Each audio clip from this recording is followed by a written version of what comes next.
con algún micrófono, con un teléfono, grabadora de audio. Pues podríamos grabar el audio. Estamos inaugurando primer día de la Escuela de Discípulos, primer día del Diplomado de Juan y en general primer día de todo esto que es un proyecto de escuela bíblica.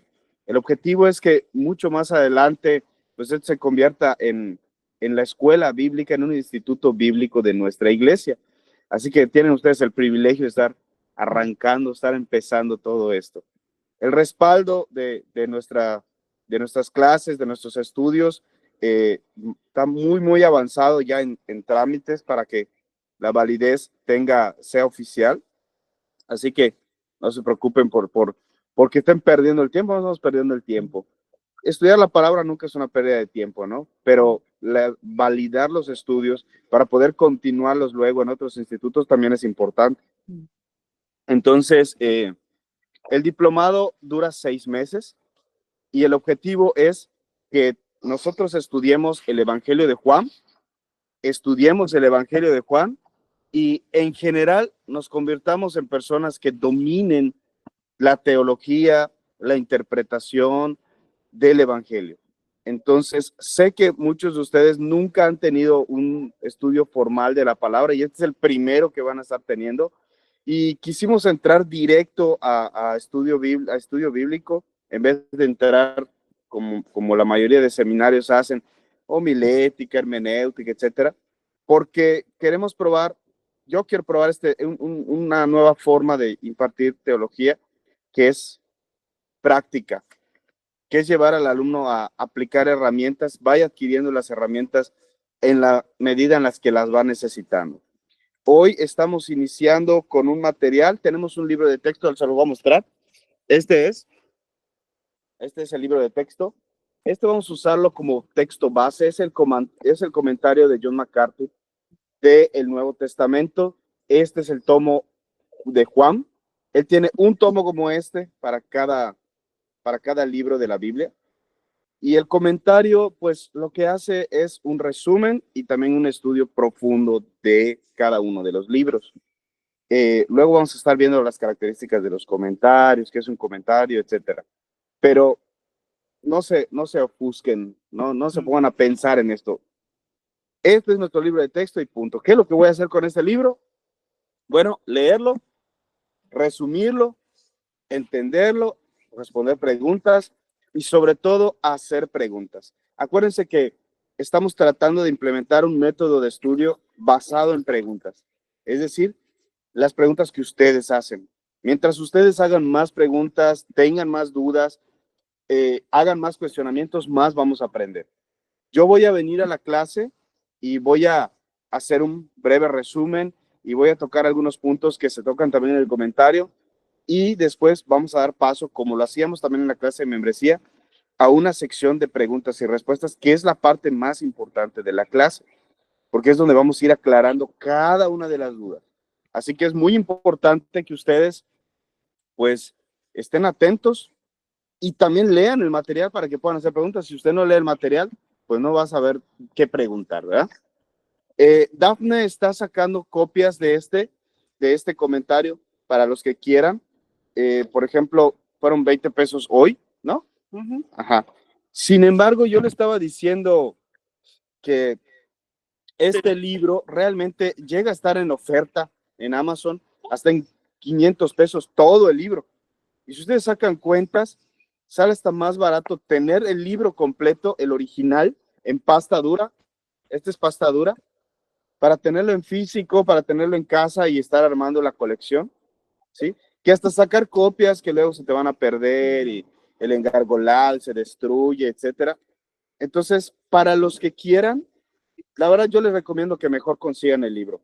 Es una inversión quizá un poquito más fuerte de golpe, pero sale más barato. Si sacan ustedes todas las copias son como 800 y cacho pesos y lo pueden conseguir cuando salen ofertas, sale hasta en 500. También está disponible para Kindle, para leerla en tablet, para leerla en el teléfono, para leerla en la Kindle.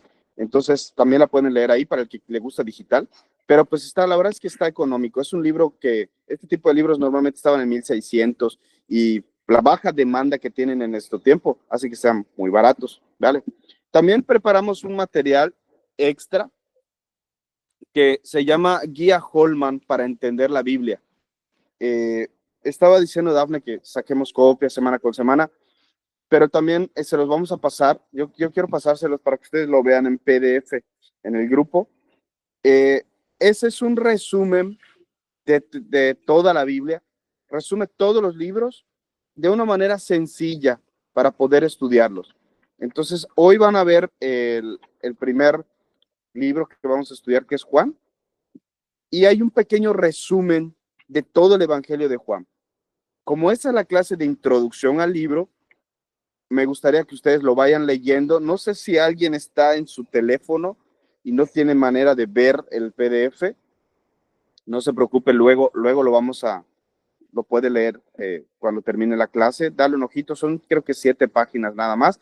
Y son cuadros, dibujitos, es así, en palitos y bolitas para que uno pueda entenderlo. ¿Sí? Bueno, vamos a empezar. La clase introductoria del Evangelio de Juan es entender de qué trata el Evangelio de Juan. Como hay pocas personas aquí y no tienen el libro a mano, no tienen las copias a mano, voy a tener que estar leyendo algunas partes.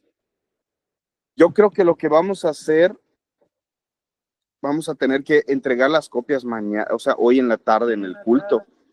Vamos a tener que entregar las copias al rato en el culto para que las lean, y la próxima clase regresamos un pasito atrás y damos un breve repaso de lo que vamos a estar explicando hoy. ¿Vale? Bien. Muy bien, dice aquí en la página número 13, introducción a Juan.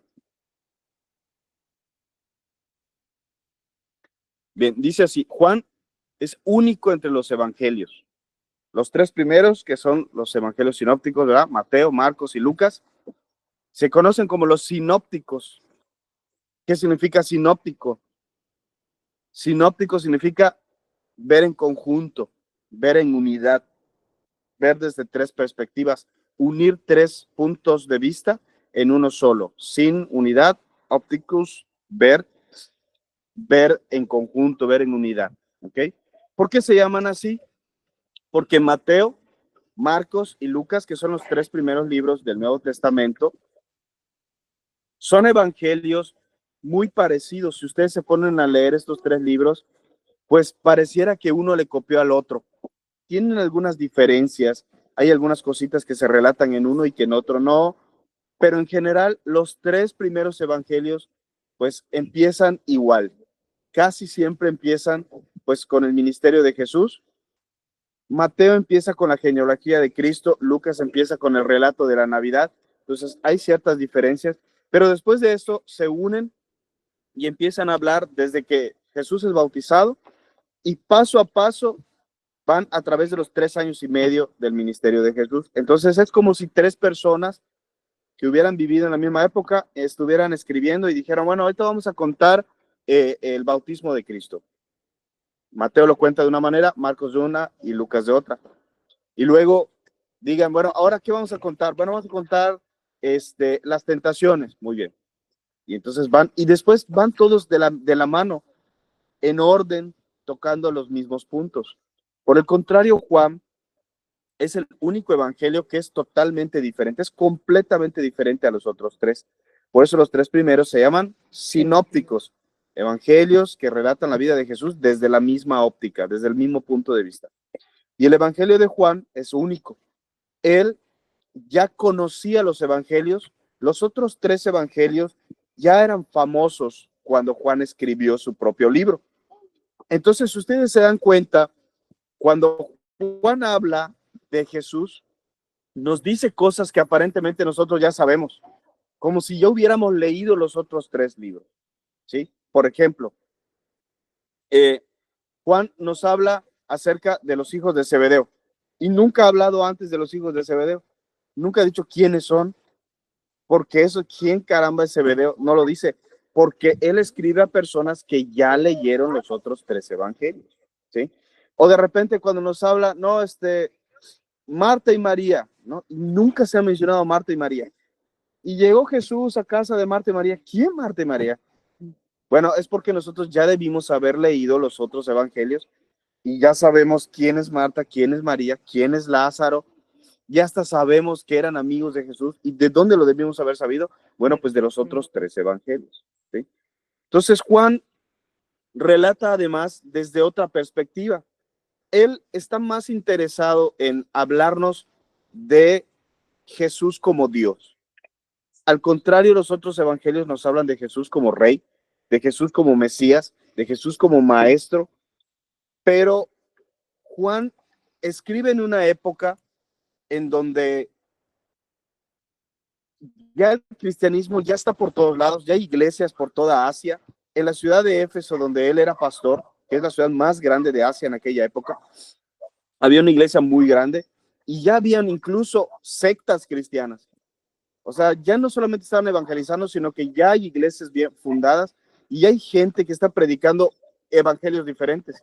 Uno de estos evangelios diferentes, pues trataba a Jesús como como un ángel, por ejemplo. Otro decía que Jesús era un profeta. Otros decían, no, sí es Dios, pero nunca vino al mundo. O sea, solo veíamos como una ilusión.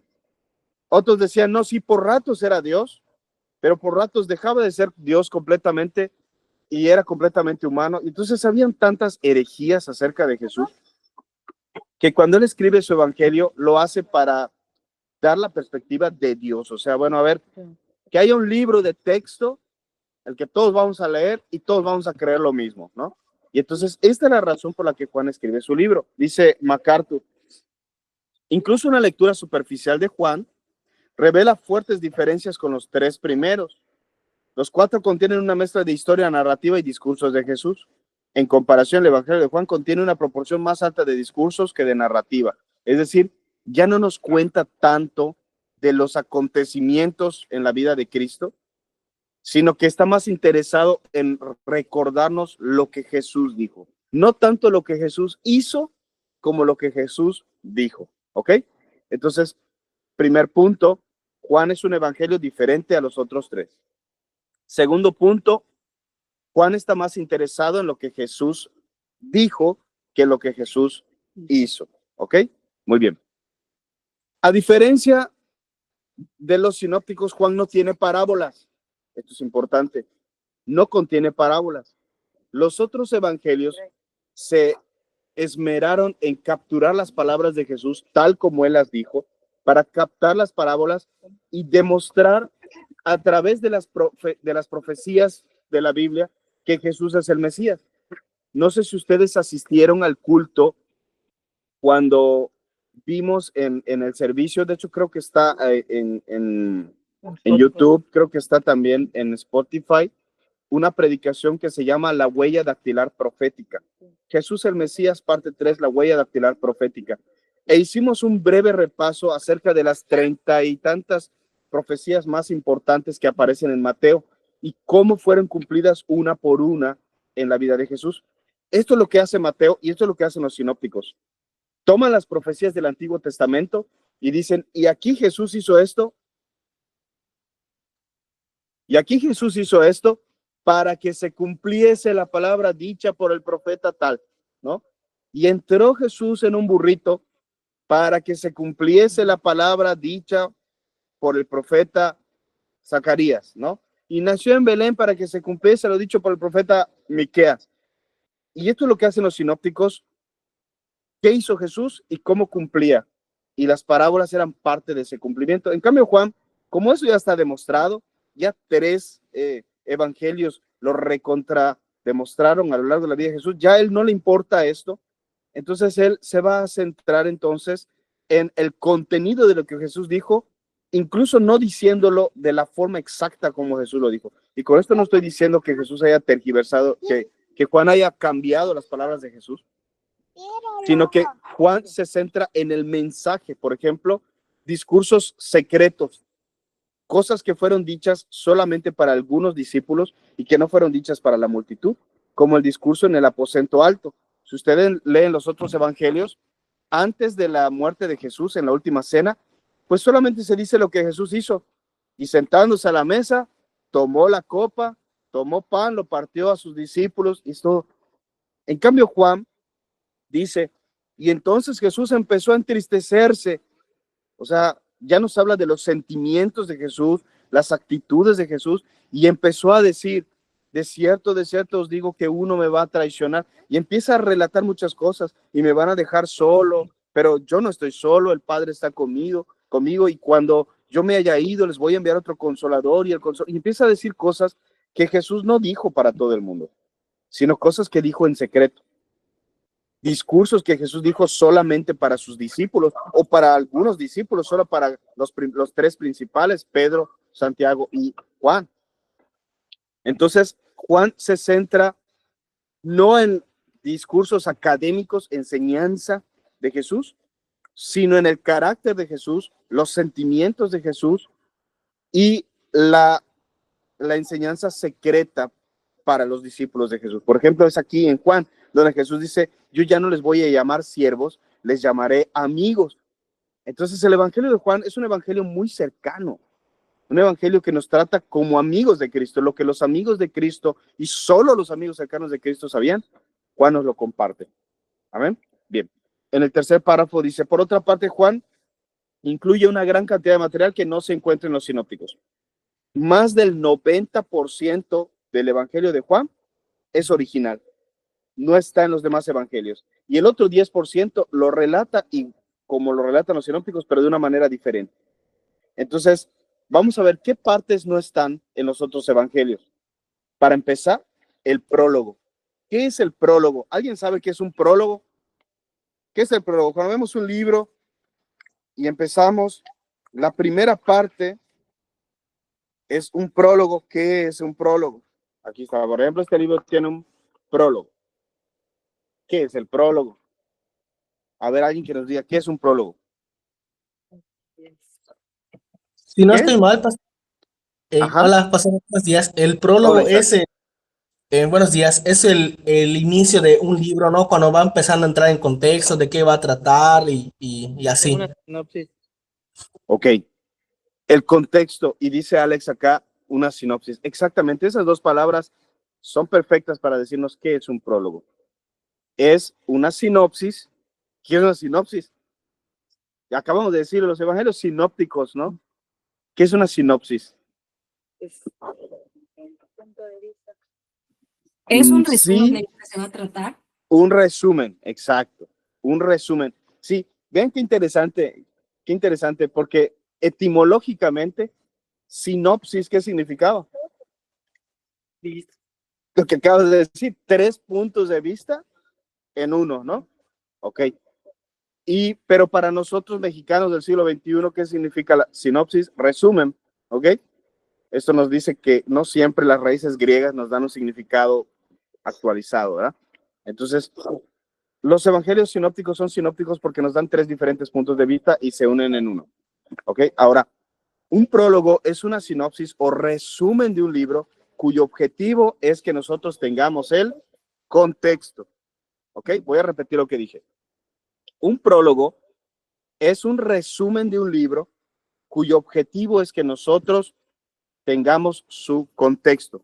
Es decir, nos va a hablar rápidamente de todo lo que dice el libro para que tú estés enterado de lo general, por qué se escribió, cómo se escribió, quizá hasta cuándo se escribió y sobre todo que comprendas de manera rápida qué es lo que vamos a hablar.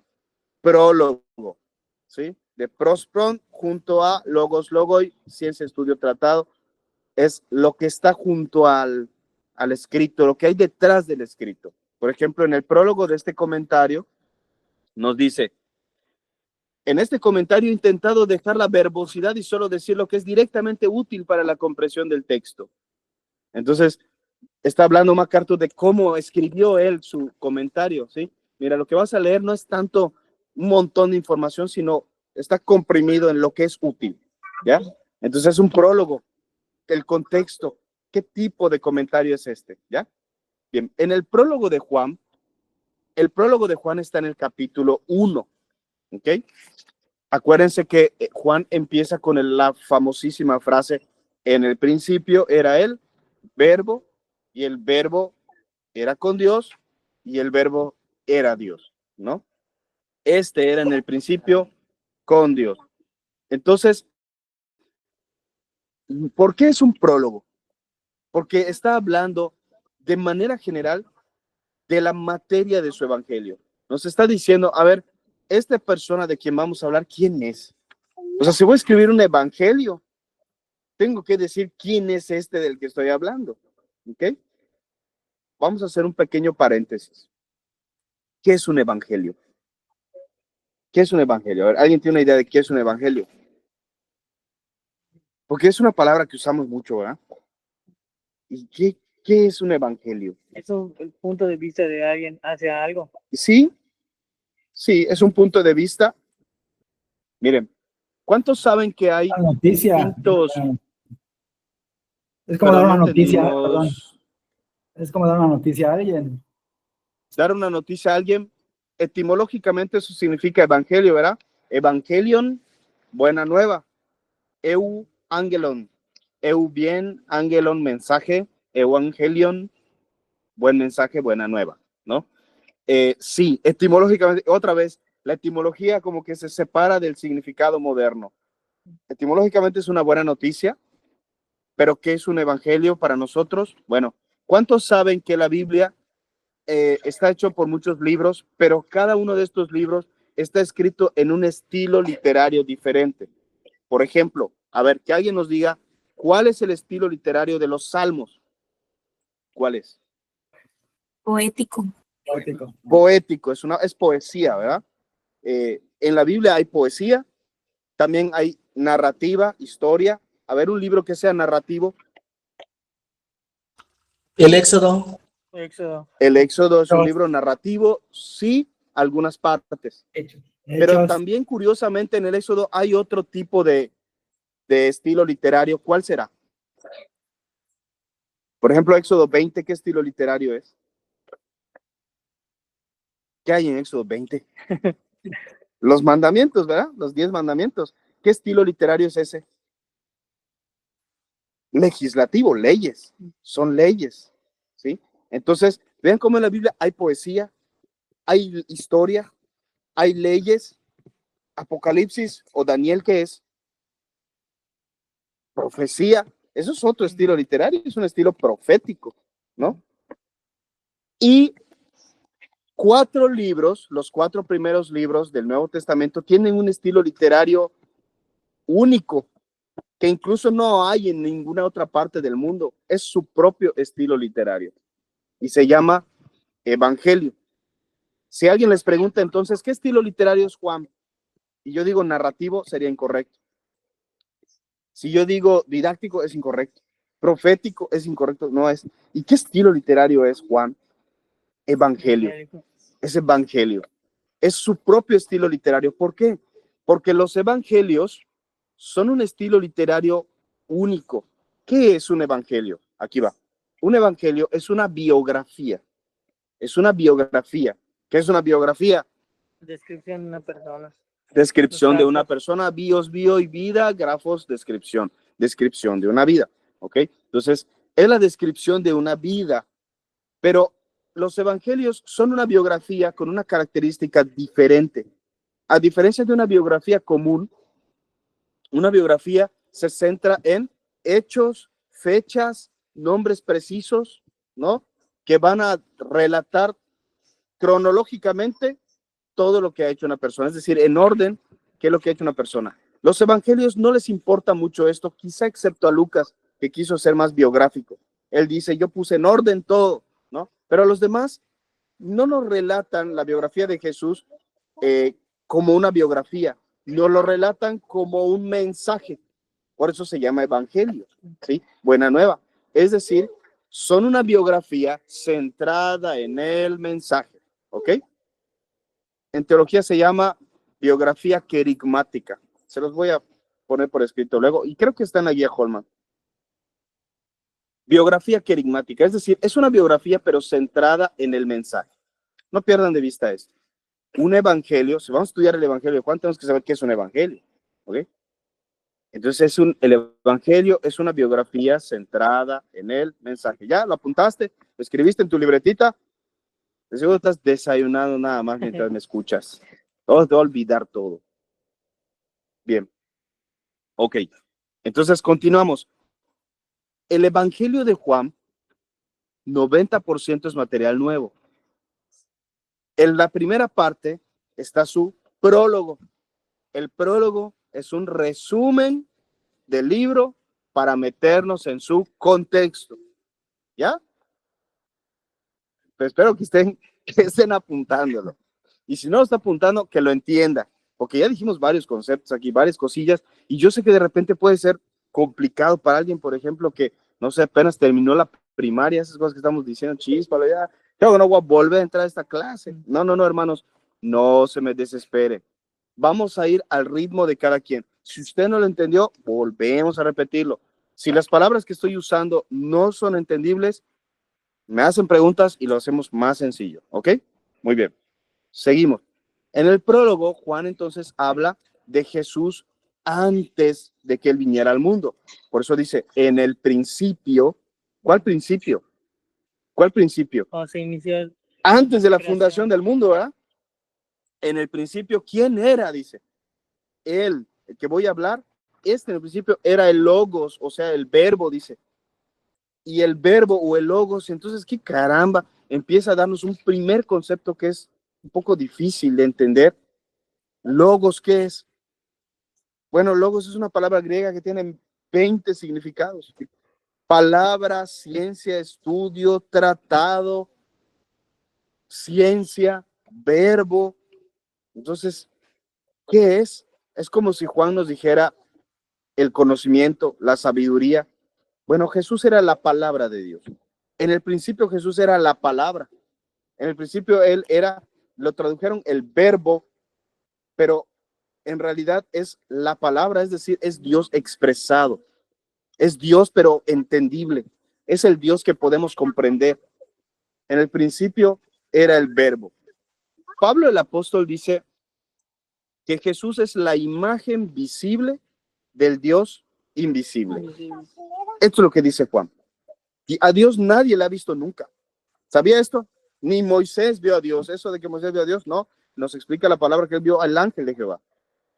Pero a Dios nadie le ha visto jamás. El unigénito Hijo del Padre, él lo ha dado a conocer. Eso dice la palabra. Entonces Jesús es la imagen visible del Dios invisible. Por eso es la palabra. Es la parte de Dios que nosotros podemos comprender. Él vino para que nosotros conozcamos a Dios. Entonces dice, en el principio era el verbo y el verbo era con Dios, etcétera, etcétera. El verbo era Dios, ¿ya?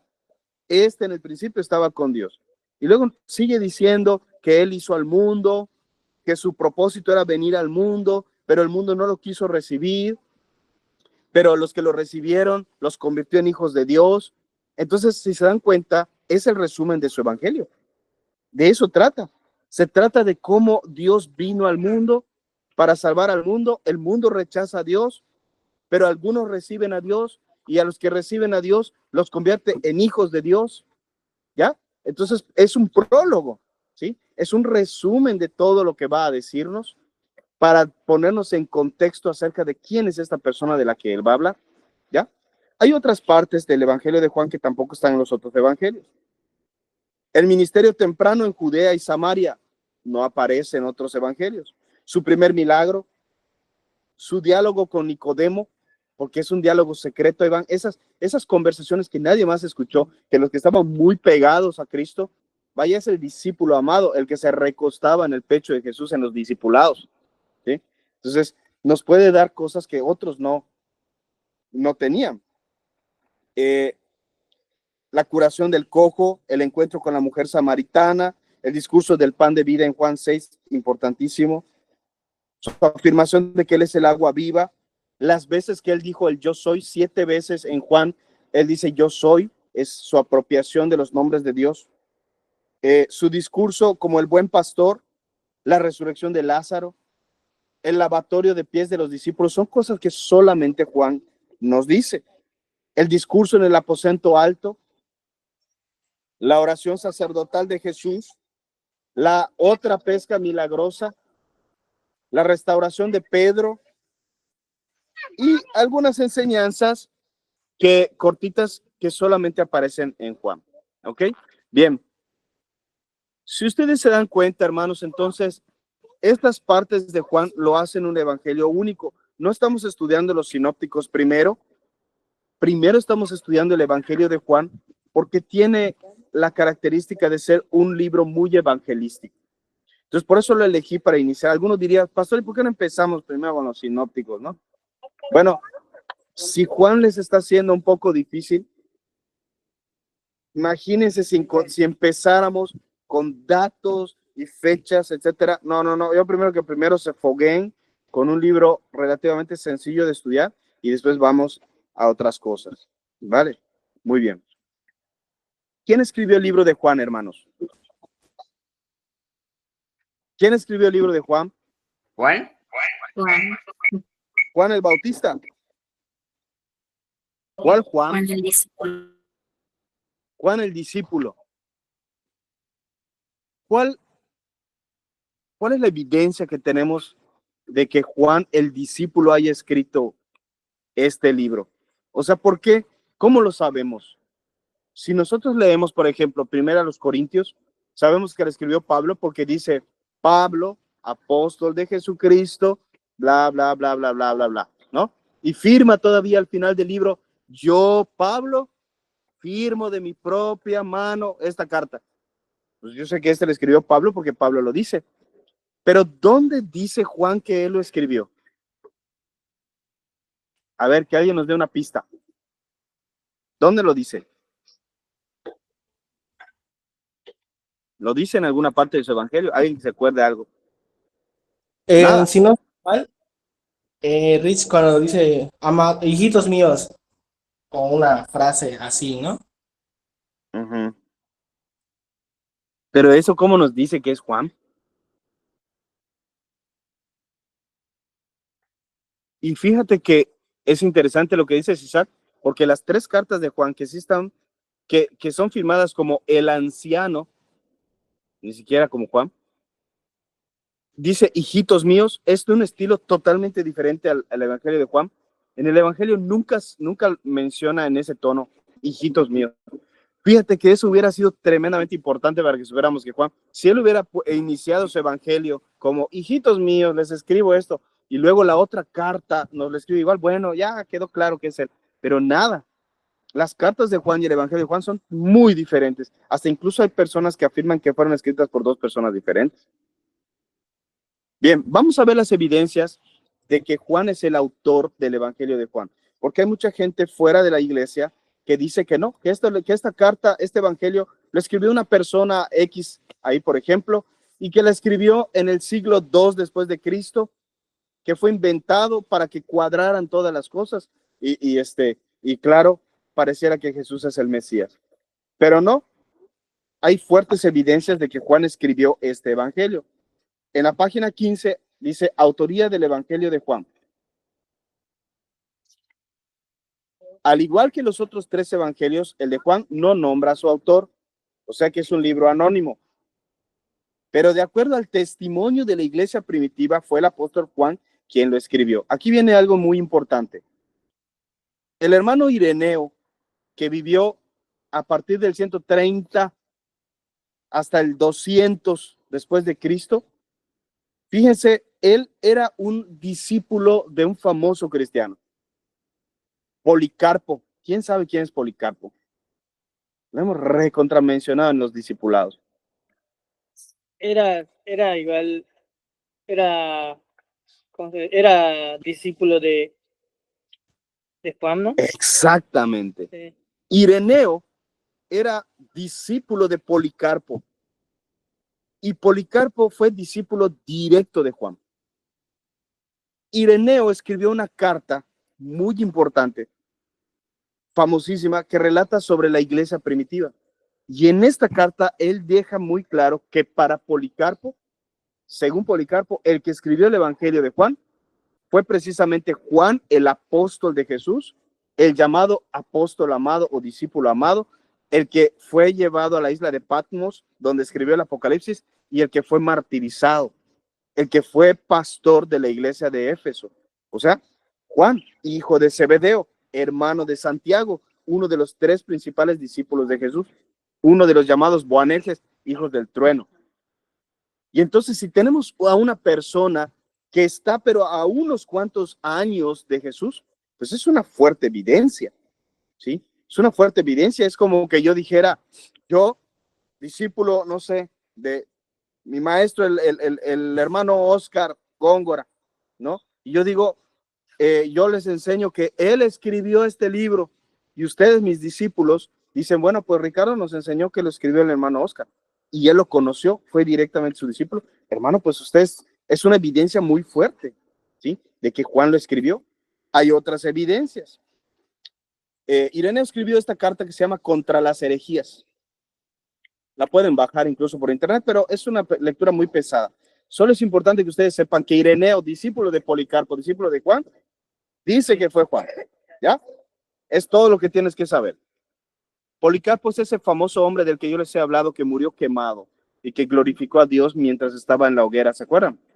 Ahí se los voy a volver a compartir la publicación. Ok. Otra evidencia.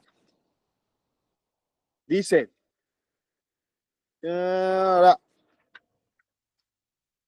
Teófilo de Antioquía, quien vivió por la misma época que Ireneo, escribió esto. Escuchen esto. Los santos escritos y los portadores inspirados del Espíritu nos enseñan. Juan, uno de ellos, nos dice, en el principio era el verbo y el verbo estaba con Dios. Vea eso. Esta es una carta escrita en la misma época, apenas en el siglo II después de Cristo, donde nos dice Juan, nos dice, y cita Juan 1:1. Entonces, claramente, él dice que quien escribió Juan 1:1 fue Juan, ¿ya? Y es una carta muy temprana. Ahora, vean esto. Justino Mártir, otro discípulo del primer siglo. Él vivió entre el 100 y el 165 después de Cristo. A propósito, Juan murió en los primeros años del segundo siglo. O sea que algunas de estas personas conocieron directamente al apóstol Juan. O sea, lo conocieron cuando él ya era un viejito, pero sí lo conocieron. Entonces, que ellos digan que él es el autor, pues es una fuerte evidencia, ¿ya? Muy bien. Tasiano, estudiante de Justino, incluyó a Juan en el Diatesarón. El Diatesarón es una armonía de los 4 evangelios. Fue la primera armonía, es decir, una persona que dijo, a ver, como que este dice una cosa, este dice otra cosa, vamos a ver cómo podemos entender la vida de Jesús juntando los 4 evangelios. Una armonía es eso, juntar los 4 evangelios para relatar una sola historia. La primera armonía de los 4 evangelios fue escrita por Eusebio, discípulo de Justino, y se llamó el Diatesarón. No tiene usted que aprenderlo, solamente entienda esto, y en esa armonía dice que Juan era el autor. Esa es otra. Ahora, evidencias internas, hermanos, ustedes pueden leer esto que les estoy diciendo, solamente subráyelo ahí como evidencias externas de que Juan es el autor, gente que lo dijo. Pero evidencias internas, vamos a verlo. En la página 16. Esto sí es muy importante y es algo que se menciona una y otra vez en historia bíblica. ¿Cuántos saben que la Biblia fue escrita en algo que se llaman manuscritos? ¿Qué es un manuscrito? Bueno, es manuscrita en un papel. Es decir, el manuscrito de algo es cuando alguien escribe algo directamente en el papel con su propia letra. Ese es el manuscrito, ¿sí? Por ejemplo, este libro, escrito por MacArthur, tiene un manuscrito que de hecho está exhibido en Grace Community Church, la iglesia de MacArthur, donde está todas las notas del pastor a mano. Y dicen, ese es el manuscrito del comentario MacArthur, ¿ya? Ok, Juan necesariamente escribió su evangelio y lo hizo en un manuscrito. Y en aquella época no habían fotocopiadoras. Usted no podía decir, a ver, dame tu evangelio, Juan, porque le voy a sacar copias para que lo repartamos a todos. ¿Cómo se hacía? Alguien agarraba el manuscrito y copiaba letra por letra, y así ya había 2 manuscritos, ¿ya? Y luego este otro manuscrito lo agarraban otros copistas y hacían otras copias y otras copias, y entonces así se iban multiplicando los libros, por eso eran carísimos y difíciles de conseguir.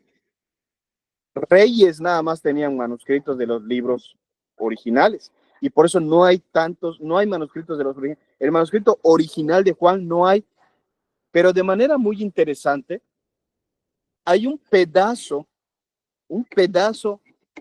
de la primera copia o de las primeras copias del manuscrito original de Juan. Es decir, alguien que sí vio el original descrito con la letra de Juan y lo copió,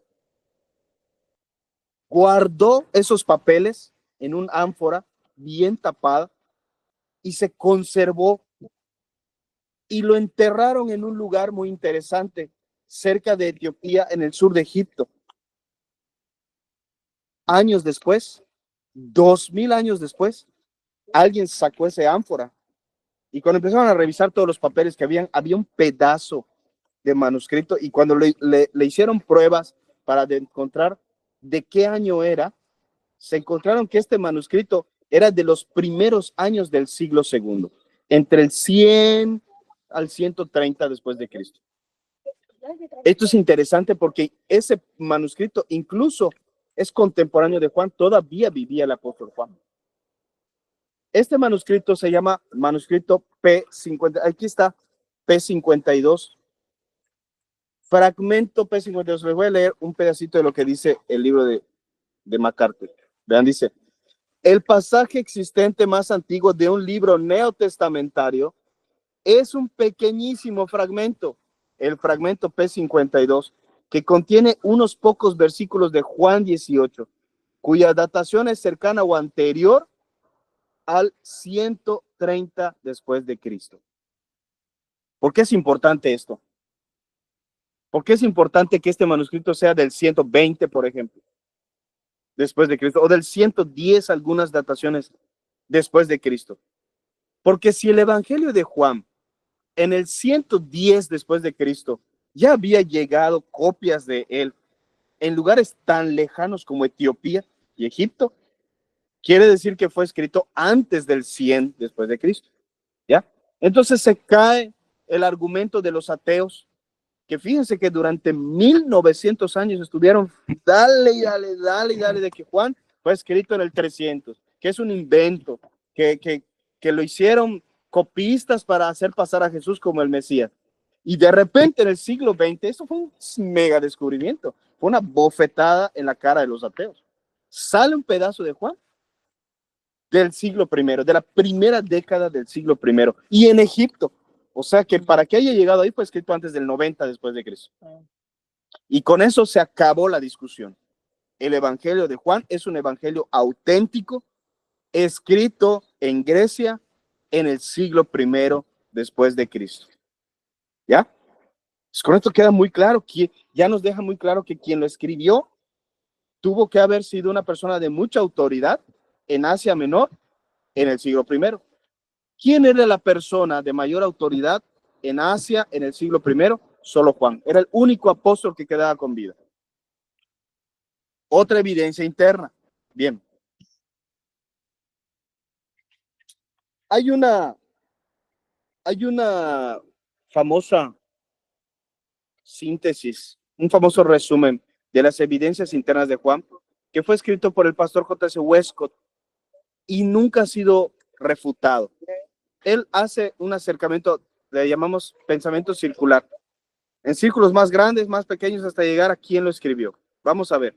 En primer lugar, él dice, el autor era judío. ¿Por qué sabemos que el autor de Juan era judío? Conocía todas las costumbres judías. Así exactamente. Las fechas, las fiestas, los significados, cosas que solo un judío del primer siglo podía saber cómo se celebraban, él las sabía. Por ejemplo, sabía cómo era la entrada de la casa del sumo sacerdote, la relación que tenían Anás y Caifás, que tenían una criada. Cosas como esta, por ejemplo, solo las podía saber una persona que viviera en el primer siglo y que fuera un judío. Número dos, no era cualquier judío. No eran judíos griegos convertidos, prosélitos, no. Era un judío palestino.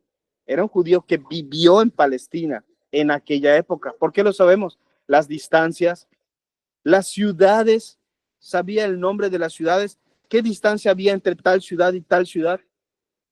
Una, por ejemplo, muy buena, es que todo el mundo no sabía que había dos ciudades llamadas Betania, una que estaba muy cerca de Jerusalén y una que estaba a un día de camino.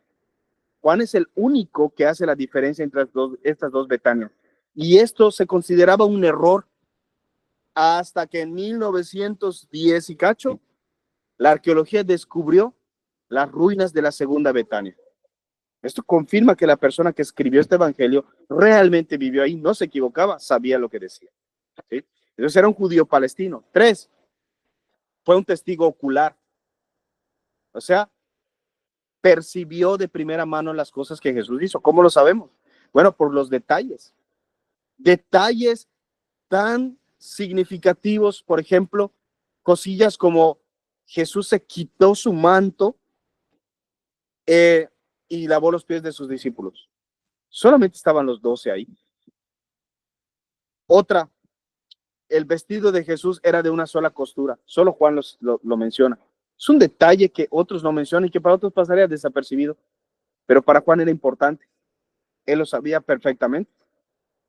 Otros detalles, por ejemplo, los lienzos de Jesús estaban doblados cuando él resucitó. Eso solamente alguien que entró a la tumba y lo vio pudo haberlo dicho. Entonces era un testigo ocular. 4, era un testigo ocular, pero no cualquier testigo ocular, era uno de los 12, era un apóstol. ¿Por qué? Por lo que ya mencionamos, cosas que solamente alguien que estuviera directamente ahí. ¿Quién te va a traicionar, Señor? El que moja el pan junto a mi mano. Y Jesús alzó su mano y al mismo tiempo que remojó el pan, Judas estaba remojando su pan también, ¿no? Eso, ¿quién lo pudo haber visto? Solamente alguien que estaba del lado, y no solamente en la mesa, ¿no? Sino que cerquita de Jesús y que prestara atención a esos detalles. Entonces, era una persona, un testigo ocular de primera mano. El autor era el apóstol Juan. Bien. ¿Cómo sé que era alguno de los 12 apóstoles? Bueno, solamente Juan estuvo en la transfiguración. Solamente Juan estuvo en los últimos momentos de Jesús. Solamente Juan pudo entrar al patio del sumo sacerdote y ver las discusiones del Sanedrín. Acuérdense que hasta Pedro jaló durante la persecución, cuando apresan a Jesús, todos se fueron, pero había uno que sí estuvo ahí, incluso estuvo al pie de la cruz, Juan. Entonces era el único que pudo haber dado ciertos detalles, ¿no?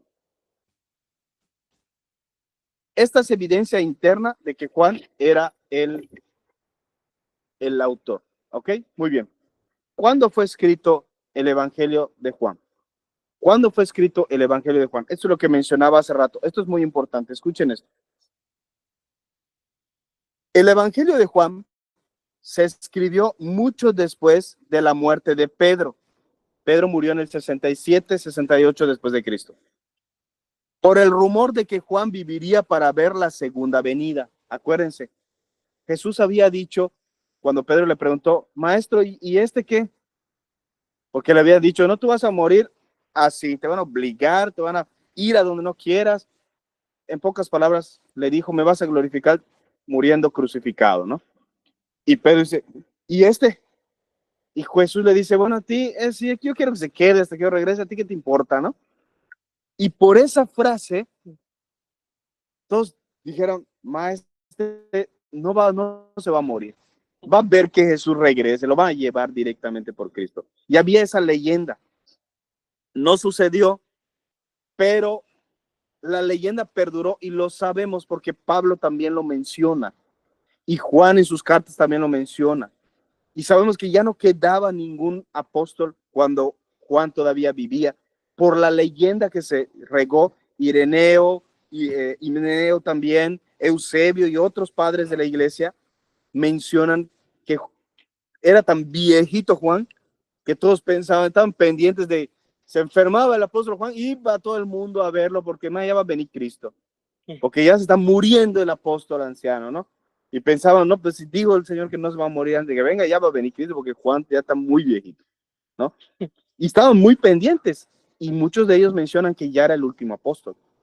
Entonces, el Evangelio de Juan fue escrito en los últimos años de la vida de Juan, cuando ya no quedaban otros. ¿ya? Entonces, ¿fue escrito después del 68 después de Cristo? Sí, porque Pedro ya había muerto, ¿ya? Ok, ahora, si su evangelio hubiera sido escrito al menos una década después de tal acontecimiento, a ver, pero Juan no menciona la caída de Jerusalén ni la destrucción del templo.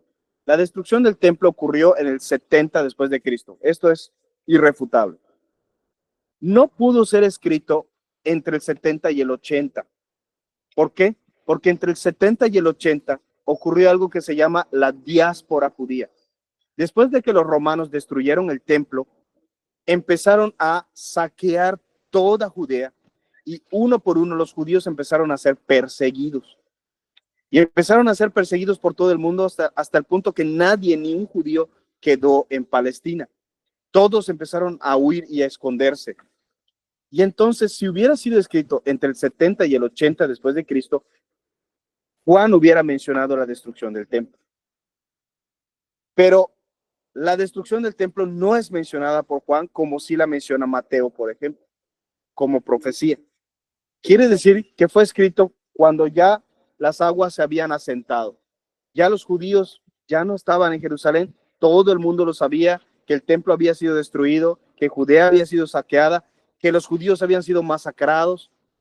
Ya todo se había quietado. El evangelio de Juan tuvo que haber sido escrito mucho después. Entonces, ¿cuál es la fecha? Entre el 80 y el 90 después de Cristo. Esa es la fecha de Juan, ¿ya? No quiero que me digan todo esto, cuándo murió Pedro, cuándo fue destruido Jerusalén, solamente quédate con la fecha, entre el 80 y el 90 después de Cristo. Esa es la fecha de la escritura. Por eso el papiro P52, 30 años después, que es copia de la copia, ya estaba en Egipto, ya habían circulado, ¿ya? Muy bien. ¿Para qué fue escrito el Evangelio de Juan? Este está re chévere porque es fácil, porque él nos lo dice claramente. Claramente el apóstol nos dice, pero estas cosas se han escrito para que creáis que Jesús es el Cristo, el Hijo de Dios, y para que creyendo tengáis vida en su nombre. Juan 20:31, ¿ya? Entonces, aquí este libro nos lo facilita porque él lo dice abiertamente. Es para que ustedes crean que Jesús es el Cristo, el Hijo de Dios, y para que creyendo tengan vida en su nombre, ¿ok? Ese es el propósito. Ahora, si ampliamos un poquito más este propósito, el propósito de Juan es un poco diferente al propósito de los otros evangelios, es lo que yo mencioné. Juan se centra en demostrar la deidad de Cristo, ¿ok? En esta frase vamos a resumir el propósito del libro.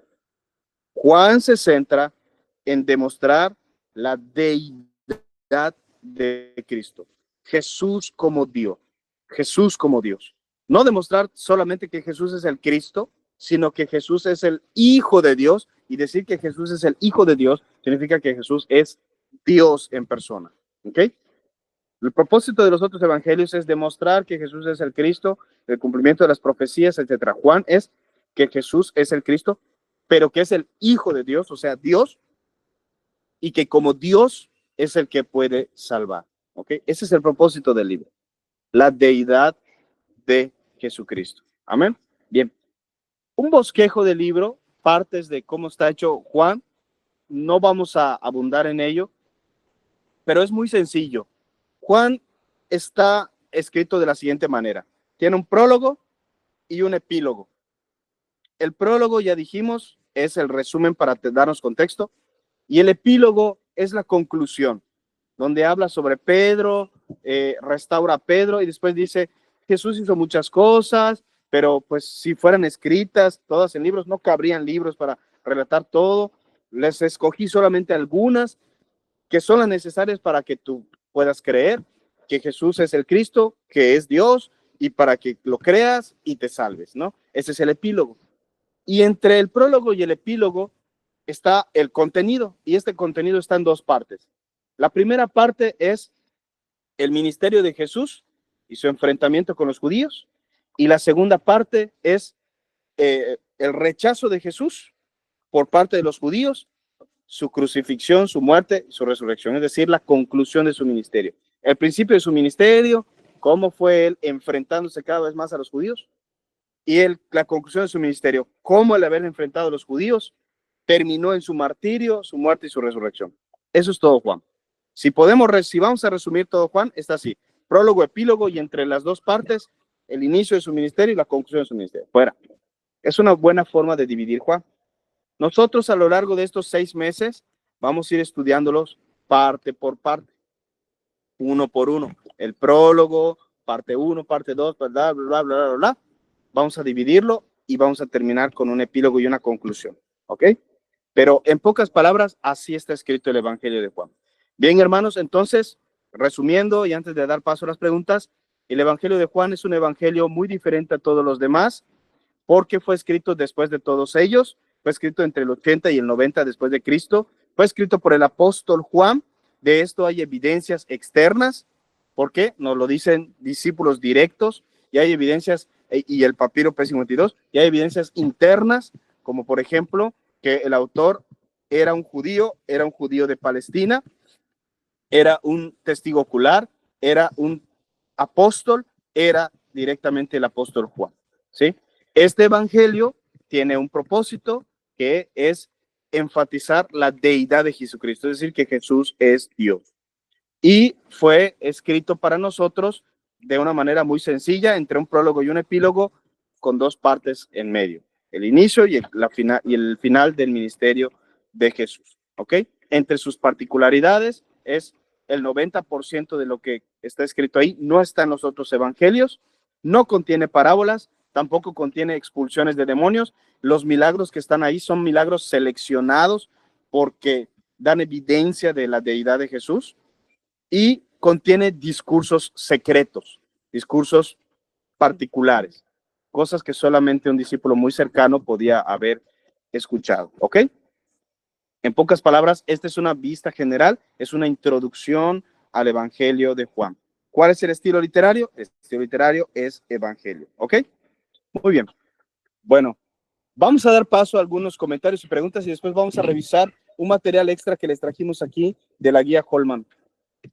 A ver, preguntas, comentarios. Les escucho. Préstame las copias, ¿no?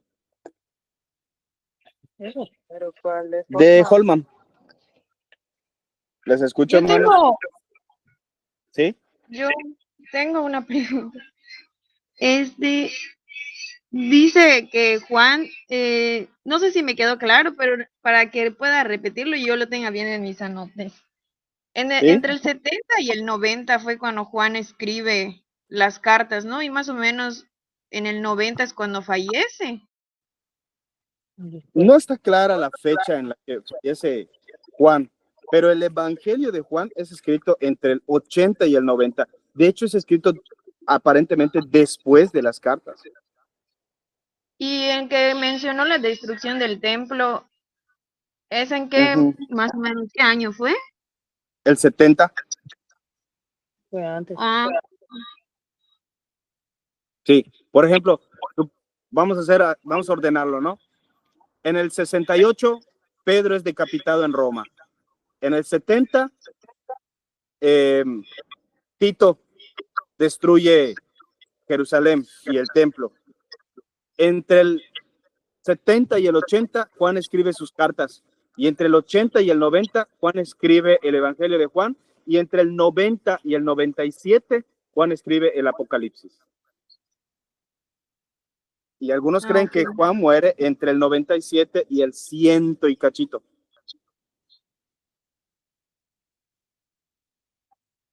¿Ya? sí, gracias. Entre el 97 y 100, ¿qué? Sí, cachito. Pues no hay fechas. Algunos mencionan, el más loco dice que 110. Imagínate. Sí, ajá, como que las fechas son las que están así, medias. Pero ahí creo que leyendo el libro se explica mejor, ¿no? Lo menciona un poco más precisamente, y aquí por eso tengo este material extra para que ustedes lo tengan en orden. Por eso les digo, miren, no se casen con una fecha porque ni siquiera hay consenso en ello. De repente, si tú lees, por ejemplo, el comentario de Scofield, tiene otras fechas. Y tú dices, bueno, ¿qué onda con este hermano? MacArthur me dice una cosa, Scofield dice otra, Westcott dice otra. Entonces, no se casen con una fecha, por eso son rangos y por eso no les vamos a preguntar fechas. ¿Sí? O sea, yo no me interesa que tú aprendas, ¿en qué fecha murió Pedro? ¿Cuál es su cumpleaños? O sea, no nos importa, ¿no? Solamente tener el orden. Bien, hiciste una buena pregunta, Luz. O sea, el orden. Saber que primero fue la destrucción del templo, o sea, primero la muerte de Pedro, la destrucción del templo, luego las cartas, luego el Evangelio, luego el Apocalipsis y la muerte de Juan. ¿Ya? En ese orden fue. ¿Qué fechas? No se ponen de acuerdo. Sin embargo, si tenemos que llegar a un consenso y decir una fecha, vamos a usar las de la guía Holman, que es la que tengo acá. Estas es un material extra que van a tener también en la noche. ¿Ok? Ahorita, antes de que pasemos, respondemos más preguntas. Pregunten, comentarios, aunque no sean preguntas, hermanos, si alguien notó algo ahí, si dije alguna palabra que no se entendió, yo no me doy cuenta cuando digo cosas que no, palabras que no he explicado antes. Así que, ¿sí? ¿Existe qué, perdón, hermana? No, esto es lo que decíamos. La copia más antigua de un manuscrito de cualquier parte del Nuevo Testamento es el fragmento P52, que está datado entre el 120 y 130 después de Cristo. Y no es un manuscrito original, aparentemente es una segunda copia. Ese es el más antiguo que hay. Parece ser que fue alguien que tuvo el original, lo copió directamente a un manuscrito, se perdió todo lo demás y quedó un pedacito, que es el fragmento P52. Es el más antiguo que se conserva. Los originales no existen.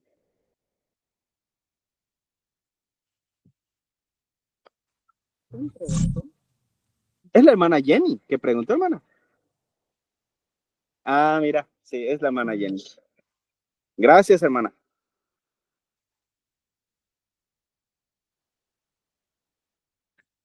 ¿Sí? ¿Viste?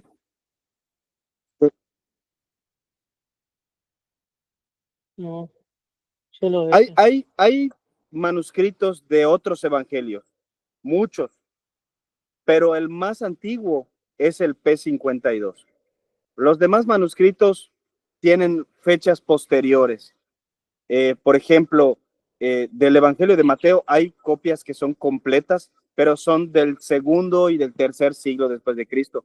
La gran mayoría de manuscritos son del siglo cuarto, quinto, o sea que ya son copia de la copia de la copia de la copia, son los más antiguos. Pero sí tenemos manuscritos de antes del siglo quinto, tenemos manuscritos de toda la Biblia. Ahora, alguien puede decir, pues entonces mi Biblia no es confiable porque es copia de la copia de la copia de la copia. Fíjense que precisamente esta es una de las evidencias de la santidad de las escrituras. En los años 30, en las cuevas de Qumran, se descubrieron los famosos manuscritos del Mar Muerto. Y entre ellos se encontraron copias de varios libros de la Biblia. Entre ellos hay uno muy famoso que está hecho en láminas metálicas y que fueron datados, estas copias fueron datadas en el siglo I, por ejemplo, una parte de Isaías. Y cuando se comparó la exactitud de la copia de los siglos, ni siquiera del siglo V, del siglo XVI, 1600, 1700, 1800, ya son copia de la copia, como 1000 veces copiado. Se comparó digamos, la exactitud, el grado de error fue de menos del 1%. Menos del 1%. Y eso porque habían varias partes ilegibles. Si nosotros comparamos la exactitud de, por ejemplo, el manuscrito más antiguo de una obra mundana, la Ilíada de Homero, es la obra mundana de la que tenemos el manuscrito más antiguo, y el manuscrito más antiguo de Homero es del siglo IV, imagínate. Y lo comparamos con copias de la Ilíada apenas del siglo VI o VII, el grado de congruencia le llama la arqueología y la grafología. El grado de congruencia es de menos del 50%. Imagínate, solamente se llevan 2 siglos a 3 siglos de diferencia y ya más del 50% está cambiado. La Biblia tiene 2 milenios de diferencia y el grado de exactitud es más del 99%. ¿Cómo es posible? Eso es imposible, hermanos. Humanamente es imposible. ¿Qué quiere decir, hermanos? Que efectivamente nuestro Dios es el que ha resguardado la santidad de su palabra para que la exactitud de lo que nos está llegando sea justamente lo que Él quiere decirnos. La Biblia es el libro más exacto del mundo y esto lo podemos demostrar ante cualquier grafólogo ateo. Y no tiene, se lo dejamos callado.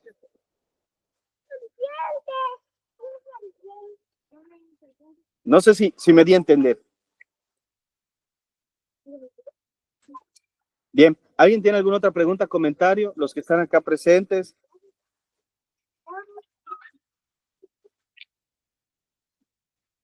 Por ejemplo, igual, bueno, una persona me decía, no, es que tu Biblia,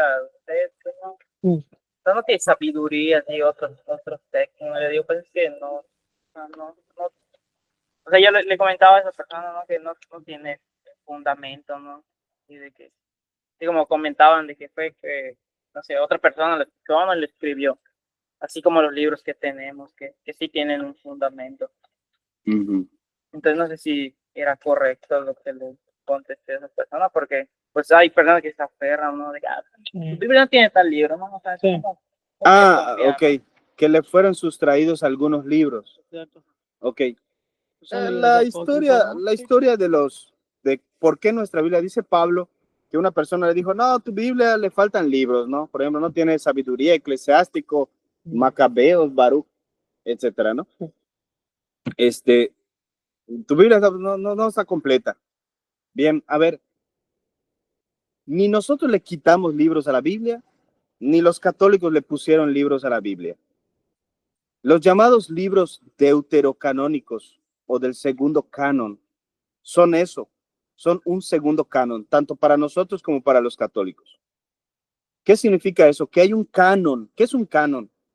Canon significa regla, la medida, el estándar, ¿no?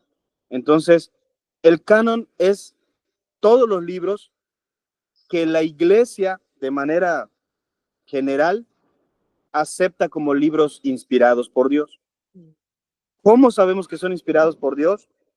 Uno, porque podemos demostrar quién los escribió, como el Evangelio de Juan. Así como demostramos que Juan escribió este Evangelio, cualquier otro libro sabemos quién lo escribió. Dos, porque tiene una línea directa con un apóstol. Solo los que fueron escritos apostólicos son considerados libros inspirados del Nuevo Testamento. Tres, porque tienen congruencia con la doctrina bíblica y no contradicen al resto del canon. ¿Ya? Los libros que cumplieron con estos y algunos otros requisitos son los que fueron aceptados como libros inspirados. Tanto la Iglesia Católica como nosotros tenemos el mismo canon. Son los mismos 66 libros. Ahora, hay otros libros que no pasaron todas las pruebas, pero pasaron algunas. Por ejemplo, son congruentes, sabemos quién los escribió, pero no fueron escritos por un apóstol, ¿no? Pues no fueron incluidos. Y entonces quedaron allá como libros que, mira, no te puedo garantizar quién lo escribió, así que mejor, si quieres léelo, pero palabra de Dios no te puedo decir qué es, ¿no? Y lo mismo pasaba con los libros judíos. Los judíos llegaron a una conclusión muy clara de cuáles son los libros inspirados por Dios, porque podían demostrarse quiénes los escribieron, etcétera, etcétera, y crearon el canon, que es el canon palestino, que es el que nosotros llevamos. Pero luego un rey, el rey Ptolomeo, dijo, oye, pues yo quiero toda la sabiduría de todo el mundo, porque así me mandó Alejandro, hermano, que yo cree la biblioteca más grande del mundo, y se va a llamar la Biblioteca de Alejandría. Y empezó a hacer copias de todos los libros de sabiduría del mundo, y entre esos llamó a los judíos y dijo, bueno, traigan ustedes sus libros, de sabiduría, quiero una copia de ellos en mi biblioteca. Y los judíos copiaron todo el canon, pero luego habían otros libros que también estaban medios buenos por allá, pero quién sabe quién los escribió, y pues dicen cosas de Dios, y los copiaron, y esos fueron los 12 libros que no fueron incluidos en el canon, y se les llamó libros del segundo canon, o canon alejandrino, ¿ok? Esos son los libros deuterocanónicos del segundo canon. Entonces, para la Iglesia Católica, los libros deuterocanónicos son libros del segundo canon que no se pueden tomar estrictamente como palabra de Dios, pero contienen sabiduría, contienen algo útil. Nosotros consideramos lo mismo. Son libros que pueden ser útiles como leer Harry Potter o como leer, que puedes sacar algunas cosas buenas de ahí, pero no son libros inspirados por Dios y les llamamos libros deuterocanónicos. La diferencia es que los católicos les gusta agarrar material por allá y sabiduría de allá, y si estudiar números dijo esto, lo tomo como válido, etcétera. En cambio, el evangélico es más estricto en decir, a ver, a mí me gusta más la sabiduría que viene directamente de Dios, y lo demás, pues ahí si tengo chance lo leo, ¿no? Entonces nosotros también leemos esos libros, pero como no lo voy a estar leyendo a cada rato y menos en el culto, ¿para qué lo quiero engargolado en mi misma Biblia? Si yo quiero leer, pues compro en un volumen aparte. Así que si usted quiere comprar los deuterocanónicos y tenerlos allá, téngalos. Pero ¿para qué los vamos a meter junto a la Biblia si no los vamos a estar leyendo a cada rato? Porque son del segundo canon, ¿ya? Entonces, ¿es válido leerlos? Sí, pero debes de recordar que hay cosas que van a contradecir a la Biblia, hay cosas que quién sabe si son ciertas o no. Entonces, como no hay certeza, léalo como cualquier otro libro. Y lo mismo los católicos, pero eso los mismos católicos no lo saben. Creen que como están dentro de la Biblia, son también de la Biblia. Y no, no es así. ¿Ya? Bien. Bueno, hermanos, entonces, en mis manos tengo las copias de la guía Holman. Nomás voy a enseñarles rápidamente cómo usar la guía. La guía Holman es un libro súper padrísimo que resume toda la Biblia y da información sobre cada libro. Esta es la parte que corresponde al Evangelio de Juan, página 177. ¿Okay? Siempre va a analizar la guía Holman de esta forma. Va a decir, texto clave, un texto significativo en el que resumes el mensaje del Evangelio. El texto clave es Juan 3:16. ¿Por qué? Porque si el propósito de Juan era que sepas que Jesús es el Cristo, el Hijo de Dios, y que por medio de él tengas vida eterna, pues Juan 3:16 lo dice: de tal manera amó Dios al mundo que ha dado a su Hijo unigénito para que todo aquel que en él cree no se pierda, sino tenga vida eterna. ¿Ya? Perfectamente cumple con el objetivo del propósito del Evangelio. ¿Ya? Muy bien. Palabra clave. Holman dice Señor. Y sí, porque si pusiéramos Dios, pues toda la Biblia, la palabra clave es Dios, ¿no? Entonces, para distinguirla, la palabra clave es Señor. Presenta a Jesús como el Señor. Pero el Señor, ¿quién? El Señor Jehová, el Señor Dios Todopoderoso, ¿ya? Porque su objetivo es demostrar la deidad de Cristo, ¿ok? Brevísimo resumen, ¿ok? Si quiero resumir todo el Evangelio de Juan en una frase, ¿cuál sería? Jesús es el Hijo de Dios que hace señales y en base a su muerte y resurrección da vida eterna a todos los que creen en él. Ese es el resumen de Juan. Listo. Me gusta mucho la guía Holman porque hace esto. Hace un resumen muy claro de qué trata. Ok. Mensaje de Dios en el libro. ¿Cuál es el mensaje del libro? Bueno, el propósito es el mismo que nos dice MacArthur, porque es el mismo que cita Juan en 20:31. ¿Ya? 30:31. Este es el objetivo. Que sepan que Jesús es el Hijo de Dios, el Mesías, y que creyendo tengas vida en su nombre. ¿Ok? Ahora, esta parte, elementos de la cosmovisión cristiana. Este cuadrito, ojalá pudiera yo compartírselos. Este cuadrito que ven acá, dice elementos de la cosmovisión cristiana. Es muy importante, porque esto es el resumen de toda la forma en la que un cristiano ve el mundo. Cosmovisión significa eso, cosmos, cosmoi, mundo, universo, creación. Visión, pues, visión. Cosmovisión, la manera en la que vemos el mundo, ¿ok? Bien, en ese cuadrito hay 12 puntos. que son los 12 aspectos de la cosmovisión cristiana. Es decir, si yo soy un cristiano verdadero, hay 12 cosas que yo creo acerca del mundo. Por ejemplo, ¿qué creo acerca de Dios? La creación, la soberanía, la providencia de Dios, la fe y la razón, la revelación y la autoridad de Dios, lo que creo sobre la humanidad, lo que creo sobre la rebelión y el pecado, lo que creo sobre el pacto de Dios y su forma de redimirnos, sobre la iglesia, sobre el discipulado, sobre la ética y la moral y sobre el tiempo y la eternidad. Son 12 áreas de la cosmovisión cristiana. Y cada uno de los libros de la Biblia hace énfasis en alguno de estas partes.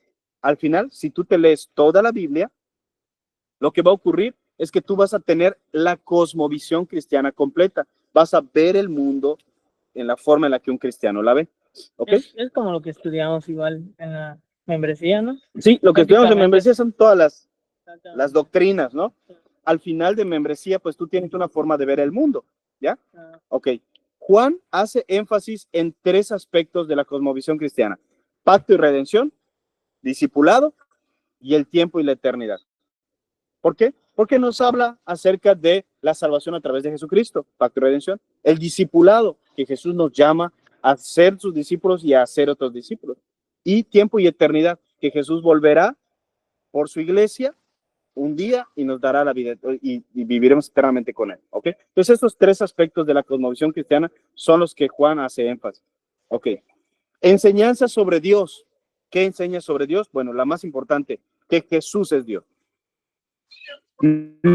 Nadie como Juan nos habla sobre la Trinidad. La doctrina de la Trinidad en Juan es muy clara.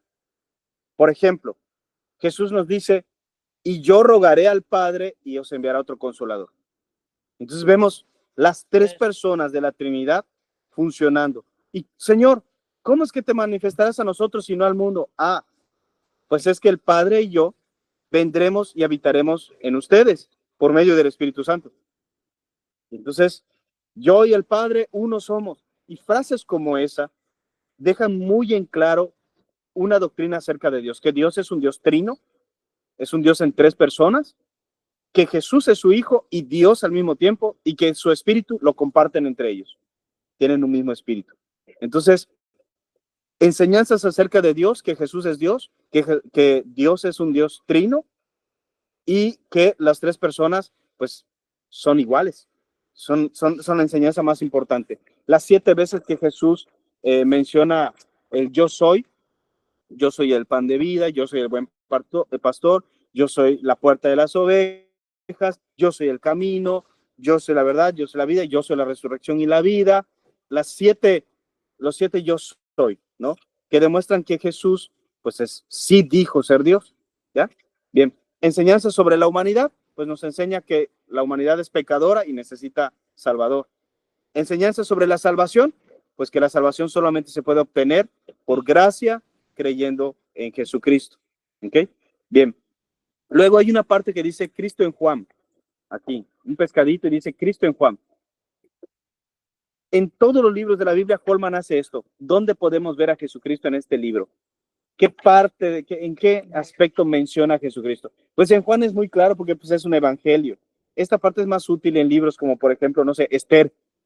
¿Dónde Cristo en Esther? Madre, pues, ¿dónde está? Entonces nos va a explicar cómo el libro de Esther sí nos habla de Jesucristo también.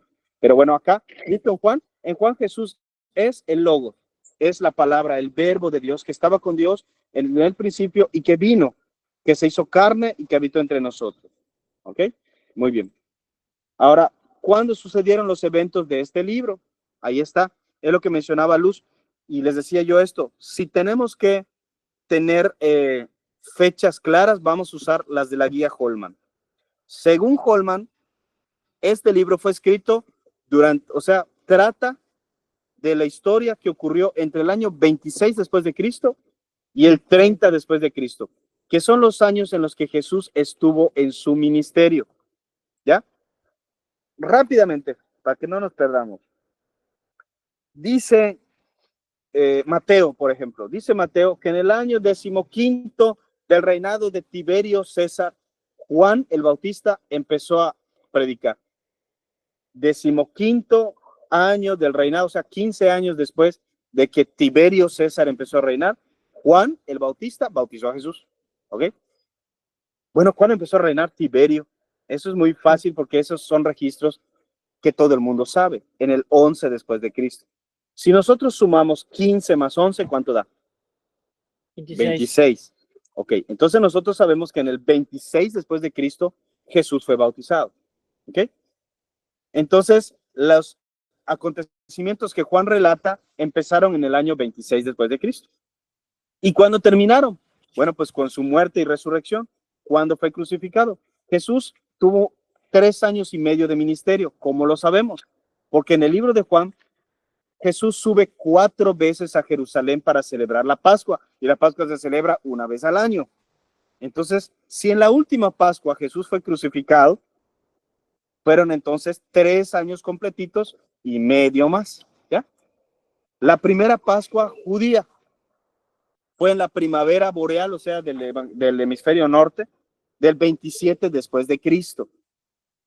¿Cómo lo sabemos? Porque las únicas veces en que la Pascua cayó en viernes, la única vez, porque la Pascua no siempre cae igual, sí sabe, ¿no? Cambia de acuerdo a las fases de la luna, por eso cada año tus vacaciones de Semana Santa son diferentes. Este año, ¿qué día vas de vacaciones? ¿Por qué cambia? Porque se calculan de acuerdo a las fases lunares, ¿ok? Bien, si nosotros vamos al siglo I, la única vez en que la Pascua cayó en viernes fue el 30 y el 33 después de Cristo. Son las únicas Pascuas que cayeron en viernes. Sabemos que Jesús fue crucificado un viernes porque lo dice claramente el Evangelio. Entonces no pudo haber sido en el 33 después de Cristo, porque entonces del 26 al 33, ¿cuántos años hay? 6.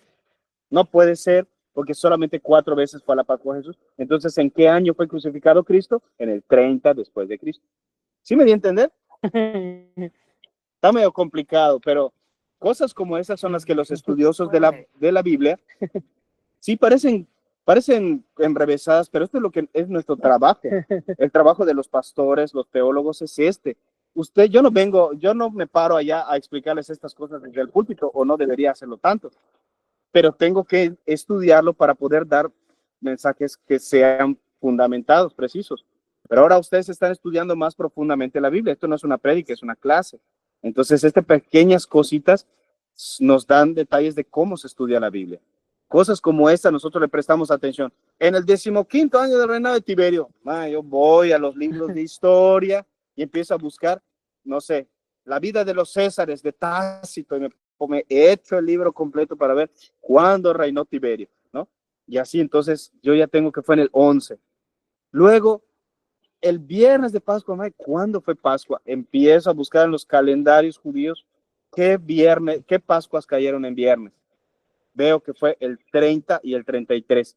Pero si solamente Jesús en todo el Evangelio de Juan, en Juan 2:13, Juan 5:1, Juan 6:4 y Juan 12:1, fueron las 4 Pascuas que celebró Jesús. Bueno, pues entonces del 26 cae hasta el 30. Perfecto. Cristo lo crucificaron el 30 después de Cristo.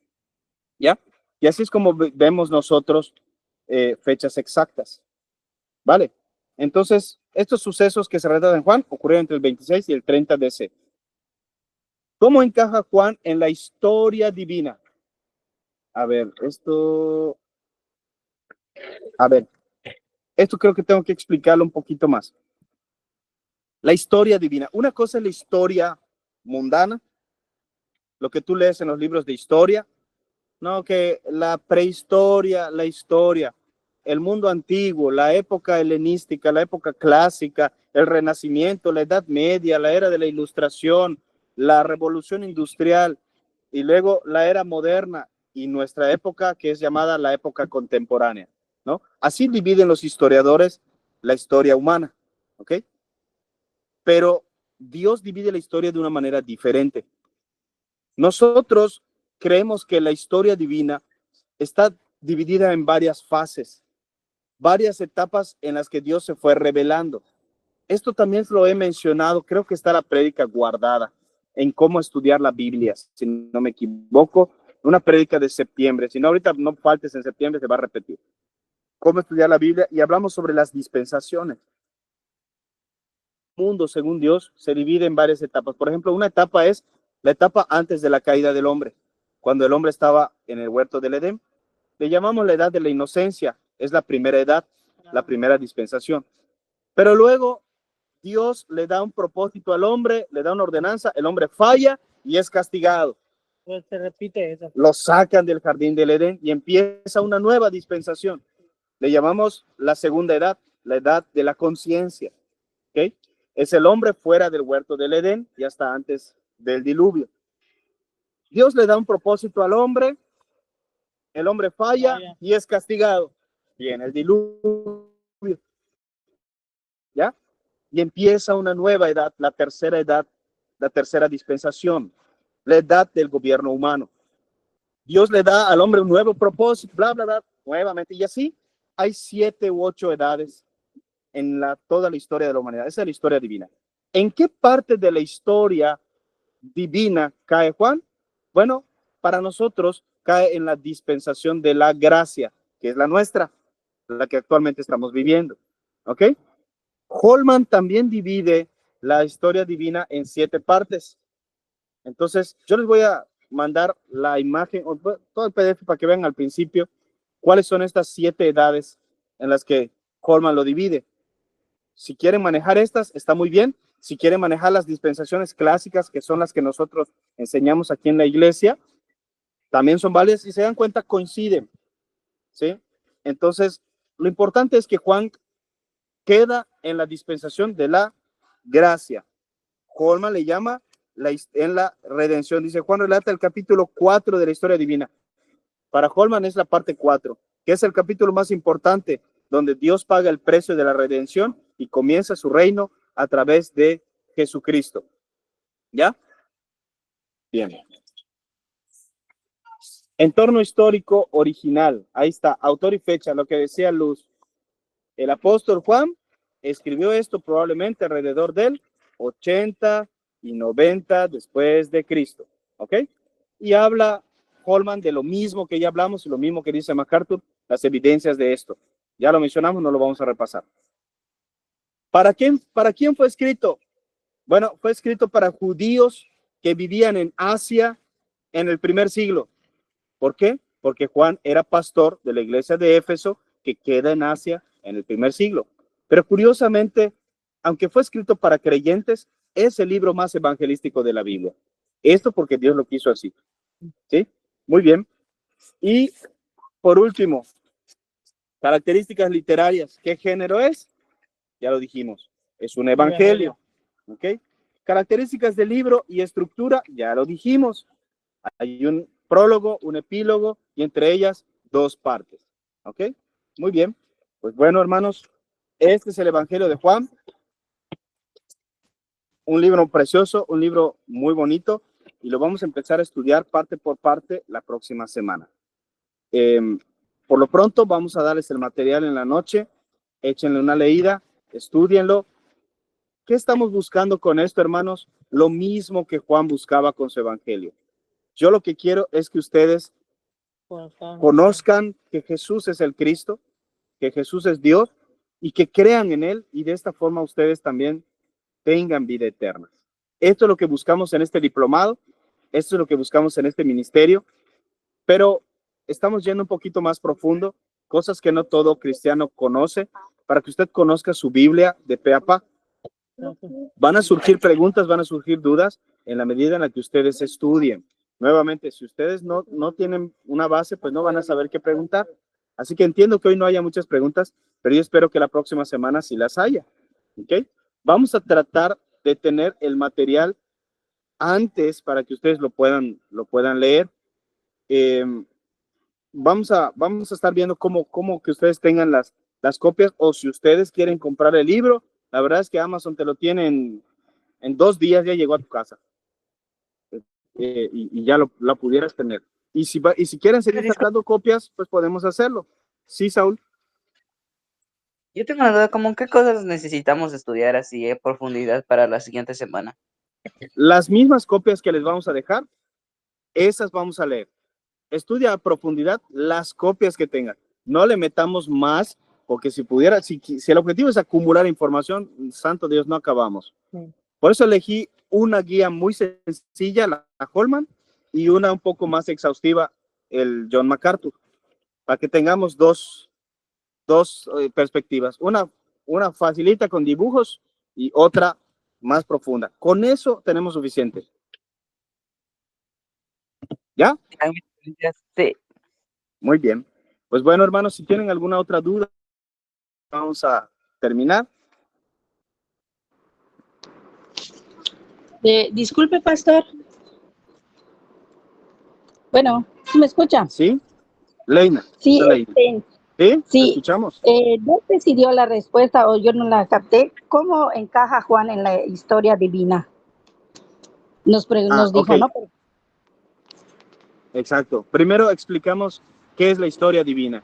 La historia divina son las fases, etapas, eras, edades, como usted le quiera llamar, en las que se divide la historia, pero tomando en cuenta no lo que hace el hombre, sino lo que hace Dios. ¿Ok? En esta historia divina hay por lo menos 7 etapas. Una de ellas, ándale, una de ellas es la redención. Esa es donde encaja Juan. Juan encaja en la parte de redención. ¿Por qué? Porque Juan relata cómo Dios envía a su Hijo a salvar al mundo, muere por nosotros y así paga el precio por nuestros pecados. ¿Sí? Así encaja, en esa parte encaja. Ok, pastor, muchas gracias. André, si estuviéramos hablando, no sé, del libro de Esther, bueno, Holman nos diría, esto está en la etapa de preparación del pueblo de Dios, es decir, la parte en la que Dios está levantando a un pueblo, instruyéndolo, etcétera, y este pueblo falla y es castigado. Si estuviéramos hablando de las dispensaciones clásicas, sería en la etapa de la ley, donde el pueblo se guiaba obedeciendo la ley de Moisés. Entonces, pero bueno, para nosotros no hay problema, porque aquí tanto Holman como nosotros coincide, es la etapa de la gracia, la redención. Ok, hermana Dulce.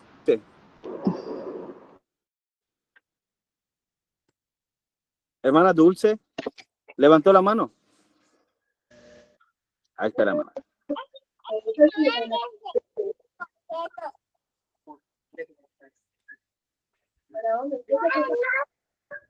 Muy bajito, hermana.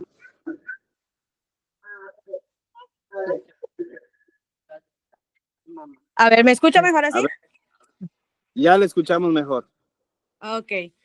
La hermana Irene que está hablando. Sí, soy yo, Irene. Buenos días, buenos días. Ahorita le damos la palabra a la hermana.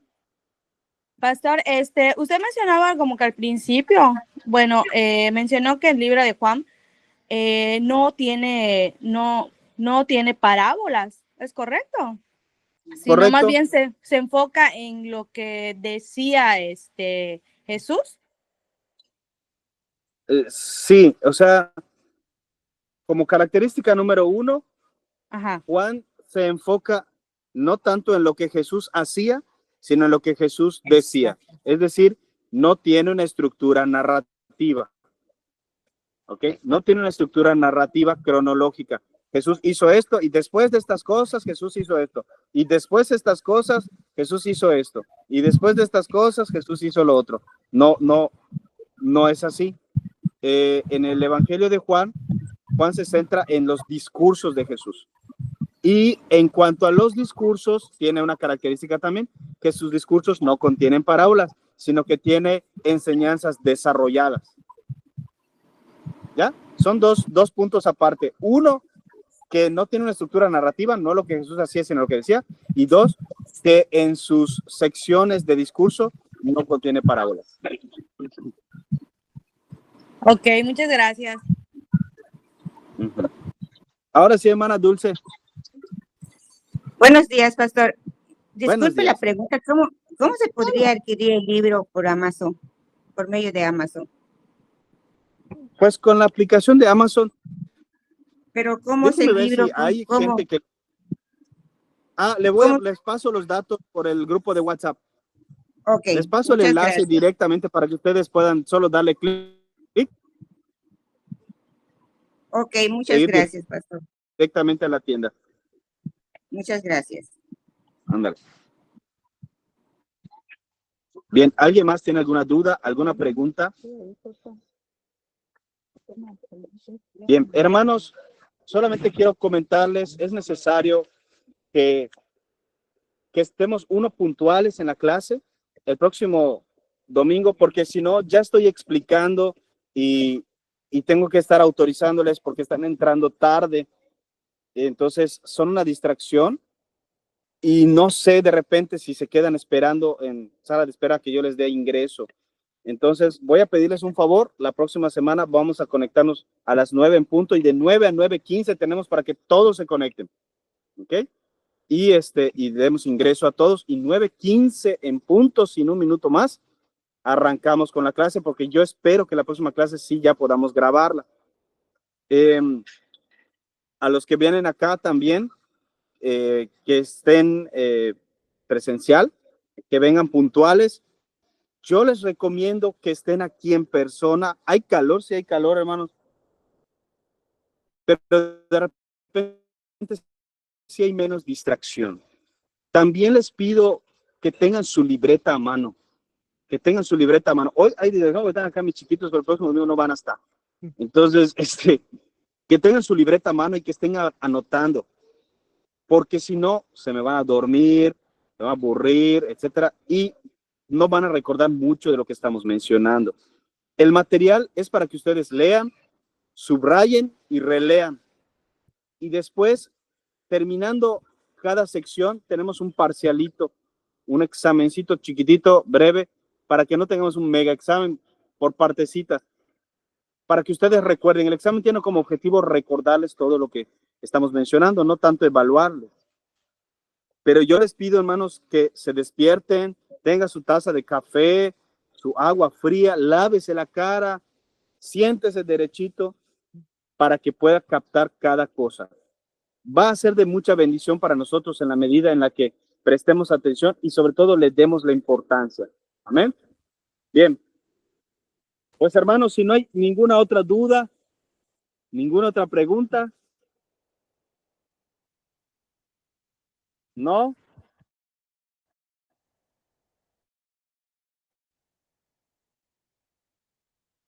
¿Alguna otra duda, hermanos? Muy bien. Bueno, pues vamos a activar nuestras cámaras para que yo les vea. Yo reviso quiénes están conectados, quiénes ya se durmieron con la pantalla abierta.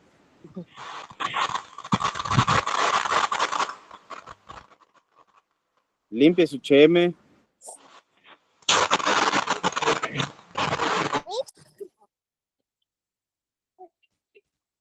Listos, a ver, video, grabando.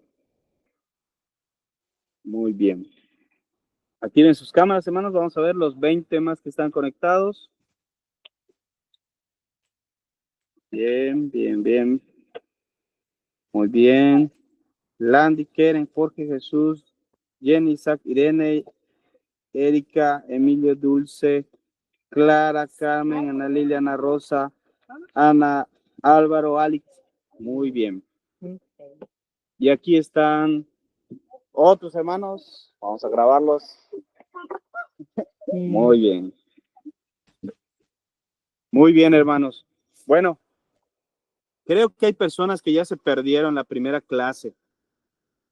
¿Pueden recuperarla? Yo creo que sí, pero pues hoy no pudimos grabarla. Solo voy a dar un breve resumen la próxima semana. De preferencia, no se pierdan clases, hermanos, porque no vamos a poder estar haciendo como hacíamos con membresía de que, ya subí el video para que lo veas. Y bueno, no entré a ninguna clase, pero luego estudio y paso el examen. No, no vamos a hacerlo así. Es necesario que estemos presentes. O sea, es necesario aquí que sí cumplamos con la asistencia.